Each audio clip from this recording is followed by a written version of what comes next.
And you are now tuned into the TrueNorth.bet Podcast, and I'm pleased to be joined by a very special guest, recurring guest, Samir Azizi of the Azizi Podcast. This is incredible. Samir, how are you doing? Thank you for coming on again. And of course, anytime you want to come on, we can have a conversation. What do you know? It's the second time. Who would have thought you'll invite me back? I'm so excited to be here, man. It's great to be on the TrueNorth.bet Podcast, and it's so exciting. I love it. Especially because it's Canadian. We're pretty much neighbors, and it's great to be here. Thank you. Absolutely, and it's a pleasure, obviously, having you on. And every time you say, "Hey, let's talk again," I'm like, absolutely, let's just get right into it. Last time I had you on, we had a conversation about the Triple G Canelo trilogy fight, and we saw that. And unfortunately, Triple G was not successful in winning that bout. But I want to get your take on exactly what happened, what transpired, what did he? Just give me your take on it. Let's go from there. Listen, man. I was watching this with my friends at my place. I was so pumped for that, and I'm a #1 Triple G fan, but it is what it is. Triple G is coming to like 41 years old soon, and the father time is undefeated. I was really upset. It was really stressful for me, but nonetheless, Triple G did better than any other Canelo opponent. It was a good fight, but at the same time, you could see that, unfortunately, there was not enough done to defeat Canelo. But at the same time, to be honest, I talked to some insiders. They also think that Canelo did not perform too well as well. Canelo then said that he also got injured in the process of the fight. But it is what it is. It was still a very tremendous fight for Kazakhstan and for Kazakh fans.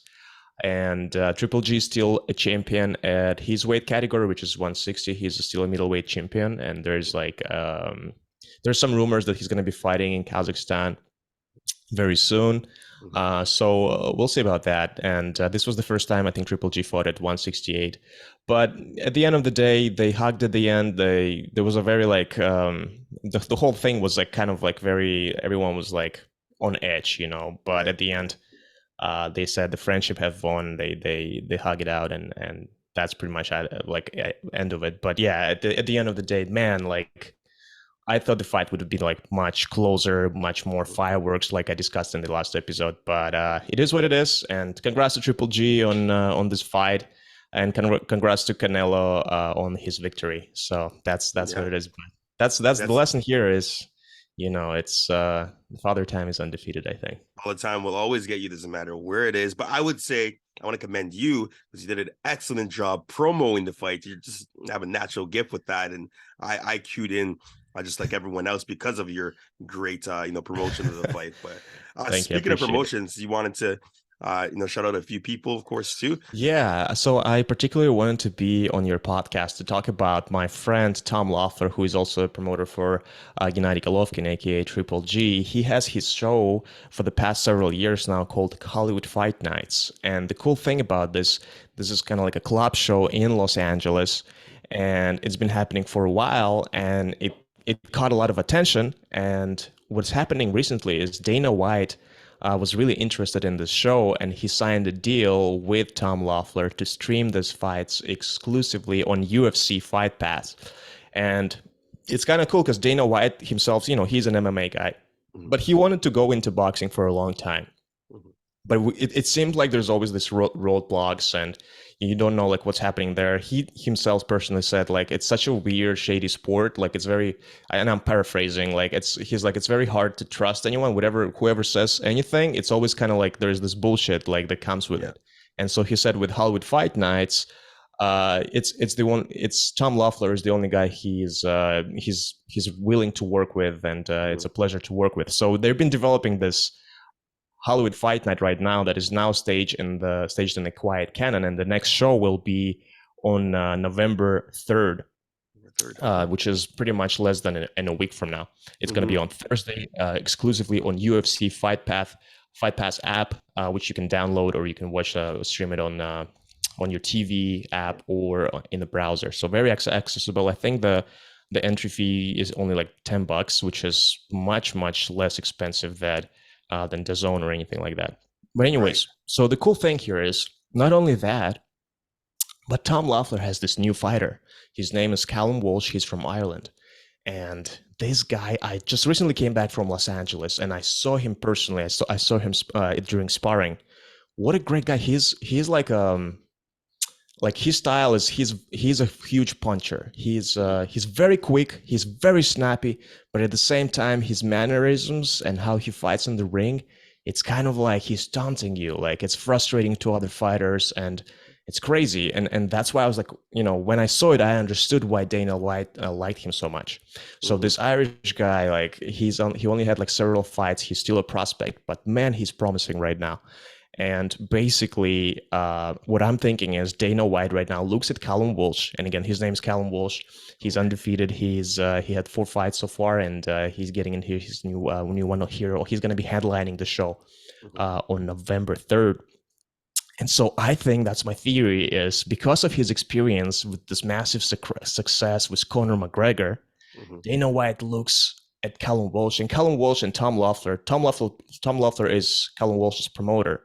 So what Tom did is he took Callum with him to Las Vegas and they went to Dana White's office.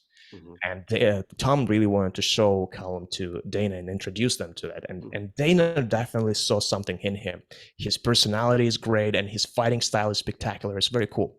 So I have a feeling because of Conor McGregor, Dana White understands, how to kind of promote this Irish fighter because he knows the audience, he knows the target demographics for those fans, and that's why he personally attends every club show, and it's not like an arena show, it's a club show. So he's definitely just sitting there ringside with Mario Lopez, with Halle Berry. Halle Berry loves to go to the show. A lot of celebrities, because it's Hollywood, because it's Los Angeles, a lot of celebrities like to go to this like club shows, but it has this feeling of a club show. Anyways, so that's my theory. That's something to look forward to. It's kind of like imagine Conor McGregor as a rising star, but in boxing. And it's so cool because you can still see Callum Walsh developing himself, not just like during like his professional skill, but also like his personality. He's like finding his footing, finding his ground, and slowly getting up there, becoming more flamboyant and all of that. But let's see how he fights. He had his last fight. He's like a knockout artist, but he also like injured his hand during the last fight, so that fight went the distance. So now he's fully recovered. Let's see how he does. So that's the first fight that's really exciting. Whenever you say Conor McGregor and combat sports in general, and then boxing, that's incredible. I thought the Ryan Garcia would have been that guy, because he was being promoted, but then you kind of see that it's not really going where it's supposed to be. Do you agree with that? I agree. I am a huge fan of Ryan Garcia, and I had big hopes. And he's still in the kind of like the mainstream media right now. They're discussing a fight right now between Gervonta Tank, which is one of my favorite fighters right now. Gervonta Davis, man, he's like he's next good. Floyd, man. It's so cool. He's making so much money with his fights. Like imagine, like he's still kind of in this prospect mode. He didn't have super fights, but the money he's making, the interest that everyone has in him is crazy. The pay-per-views that he's selling, wow, a lot of money. He's really fast. Like he's talented and powerful, man. He is. He's a knockout puncher, but also fast and he's confident. So him and Ryan Garcia, who's hooked to the body, is just monstrous. That fight is just like, wow. I'm very surprised that they're discussing this fight, but it looks like it's coming close. The only thing is that deal is that there's a lot of exclusive promoter kind of minutia, bureaucracy and all of that, so it's very hard to make that deal, but they're discussing this actively on Twitter. What I'm just like about Ryan Garcia, because he's very like attached, he tied with like Golden Boy and DAZN and all of that, and Gervonta is with PBC, I think, but I don't know. The thing there is Ryan Garcia, he had this momentum going, after all that knockout streak, but then like he had some mental health issues, and then it just kind of like went downfall with him. I don't know, he still can recover, but like he was very up there. He was bigger than boxing at some point. Ryan Garcia, he had his agents, he had his social media, like whatever, everything like was presence, everything was handled for him. He was with Jake Paul, Logan Paul, getting those views, getting those subscribers, everything. And then something happened, and now he's just trying to go back there. I'm still a huge fan, but like there was a momentum going for him, and unfortunately I think he just couldn't handle it, and he said it himself, he had mental issues. But Ryan Garcia and Gervonta is what is the fight that I really definitely want to see, and it's going to make a lot of money. I honestly don't think it's going to happen. I don't think it's going to happen anytime soon. I think it's going to be like another 3 years or so. Yeah. That's a tough thing about boxing that I feel, as someone that's from the outside looking in, mostly not necessarily inside the business and seeing how it goes day by day. But these fights that should happen are not happening, and it all revolves around money, revolves around the egos. Oh my goodness, right? So there's a lot of that. But I'm really excited to see exactly Loeffler's fight of the Irish. Yeah. So let me tell you about the next fight that is going to be on the same show. It's going to be like a co-main event. So there's this Ukrainian fighter. His name is Serhii Bohachuk, and he is also being promoted by Tom Loeffler. And he used to headline Hollywood fight nights all the time. Every fight, he would be the number one, like attraction. Why? Because he's also a knockout artist. Think about this. He had 20 fights, and all of those fights, he finished by a KO. Really? He has a 100% KO streak. The only thing is, back in March 2021, he had to go to Puerto Rico after he had COVID to defend his WBC Intercontinental belt against Brendan Adams, and he actually lost that fight by a KO too. He got too confident and got caught. He was winning that fight, and unfortunately, he got caught. He's a great friend of mine. We've done a lot of interviews together. And but the thing about his, how there's a war right now between Russia and Ukraine, and he basically he was in Ukraine at that time trying to renew his visa beforehand. So he was in Ukraine since 2021, I think, and so he was there for a while, and then the war started, and he just recently gave that interview. Check it out on WBC YouTube channel about what it was like. But he was basically stuck there because no one could leave Ukraine, and he couldn't get the visa. So he had this like interview right now with WBC where he describes in his own words in English what it was like. And his brother right now is fighting for Ukraine, and he was considering to go fight for Ukraine for a while. But his friends basically told him like, hey man, it's better for us if you represent Ukraine in the ring so that you can tell everybody how brave Ukrainians are. And so what Tom Loeffler basically assisted Serhii along with his team, they helped Serhii to obtain, the government of Ukraine granted Serhii a pass to go to the United States and represent Ukraine there. So he flew through Poland to the United States to basically represent Ukraine. And he, can you imagine, like, there's a war right now, there's rockets, and basically two days after he left, his city was bombed. Yeah. And so that's kind of like a story behind that. And so this is the first fight that Serhii will have after all that happened. And it's very dramatic, but at the same time, he's very motivated right now because it's not just his career right now. It's the whole country that he wants to represent and defend, and just he wants to show everybody. Yeah. So it's very, it's very heroic. But it's also at the same time it's a lot of pressure. It's a lot of stress. Not only is your family members are fighting in the war. Your family is there also, and you at the same time have to show that you're there fighting for your country. So it's very dramatic. It's very, I don't know, it's breathtaking. So that being said, it's very cool because Serhii will be, he's going to be fighting back. He's going to be fighting for his belt, WBC Intercontinental belt, which he lost during the fight with Brendan Adams. So we'll see how this is going to work out. But yeah, it's those two fights are the fights to see. That's exciting. Yeah. I'm definitely going to cue into that. Absolutely. And I see a lot of athletes, Ukrainian athletes, playing soccer, like Zinchenko and some other guys that are always have the flag with them. You can see how with a heavy heart with how they play and how they represent their country. So I'm definitely going to cue into that for sure. Absolutely. And I also wanted to give a shout out to a couple up and rising boxers right now that are also going to be fighting on the Hollywood fight nights. One guy is Omar Trinidad. He is a fast raising undefeated featherweight star, and the other one is Daniel Chucky Barrera. He only had one fight so far, but he's very promising as well. So yeah, it should be a good show on UFC Fight Pass November 3rd. Definitely, I recommend everyone tuning in, and it's a very good price, and you will see some fireworks, that's for sure. Absolutely. UFC Fight Pass November 3rd, Halloween Fight Night.